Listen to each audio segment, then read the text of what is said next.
we got here?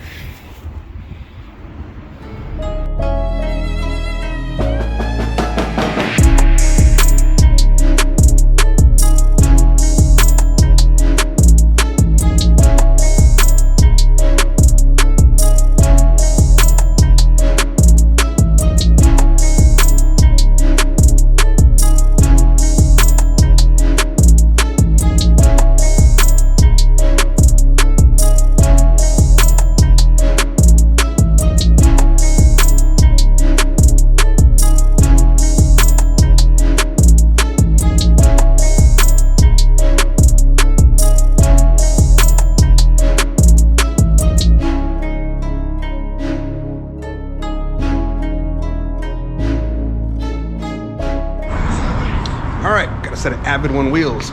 Want to see how good these wheels are? This is kind of a little trick that I do with my wheels. Whenever I get the wheels, I set them up on the balancer and I give them a spin, and we see how out of balance the wheel itself is. This one right here, we went ahead and had it marked 1 1/4 ounce. Not too shabby. Wheels aren't that bad for a overseas wheel that are at a really entry-level price. Not bad at all. They look pretty good, they're priced really well, and for them to be within a really good balance like that, it just shows that the build quality from the manufacturer is really good. It's not high level like Rays and Weds standards, but it's also not at that price level. So some food for thought. So the reason why we're doing this is I want to see how off balance when they flow form the wheel or they pour the casting down. We want to see how inconsistent the wheel is. Sometimes you get some patterns in the wheel that are denser than others, and that's going to lead to imbalance in the wheel. These aren't too bad, seeing as that we're minimal in the weight that we need to add to the wheel. So that means if we pair that with a really good tire like a Falken tire or a Nitto tire, those good quality tires are going to go ahead and balance out pretty good. Really damn near perfect. Minimal weights. The name of the game is you want minimal weights on your assembly. So go ahead and put it on the balancer. Let's give her a spin.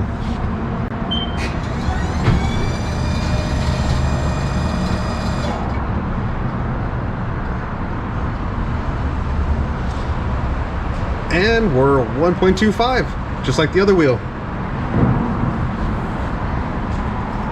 The line goes down and we'll go ahead and mark it. I did this one over here. That one got marked 3/4 ounce. Not bad.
Those look really good.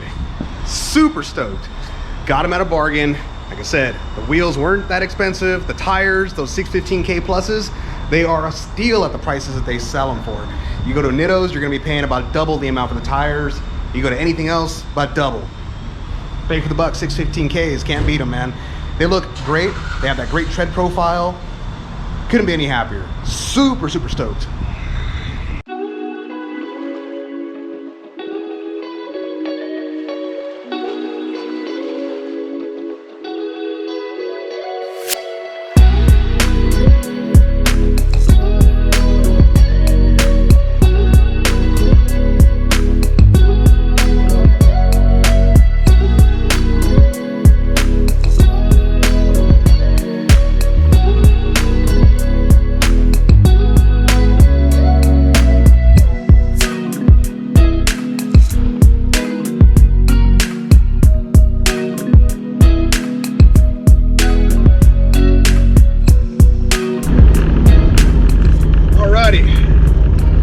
Thanksgiving morning. Time to hit up ACH. Got the S3 suspension on. Kind of got it dialed. Got the new Falken Azenis 615K pluses on this bad boy. Rocking a 225 square setup on a 17-inch wheel.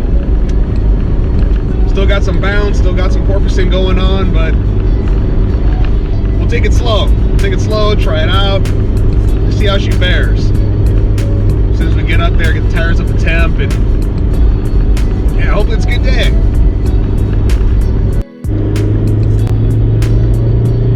So far so good, she's hugged up. As long as you chuck her in the corners, porpoising's down to a minimum. Coming into a corner, set it, take it, and we got traffic.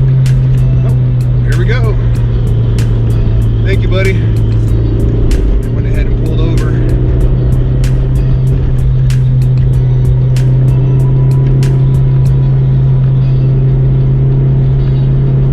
Man, I really love this WaveTrack LSD.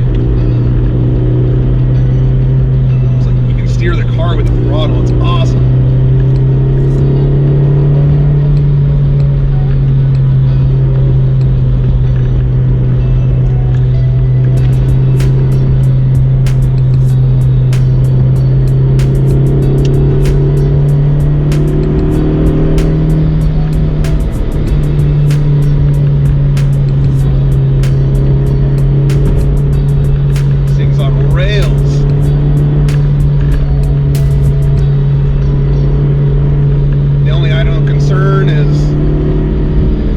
Big bump. So I'm a mid-corner on Planet and I hit a big bump.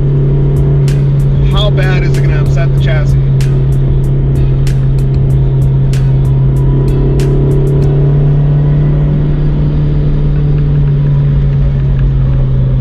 Big pothole.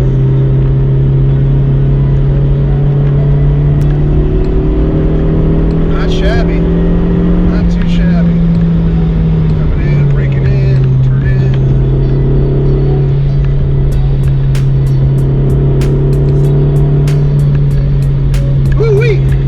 Yeah, boy. Ah, these Falken tires, buddy, I tell you. Just grip. And no power. Oh, little 1.5 liter, even with the hairdryer on it.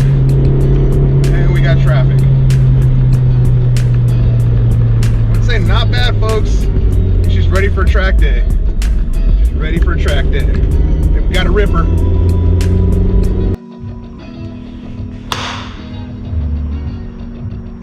I think that's about it.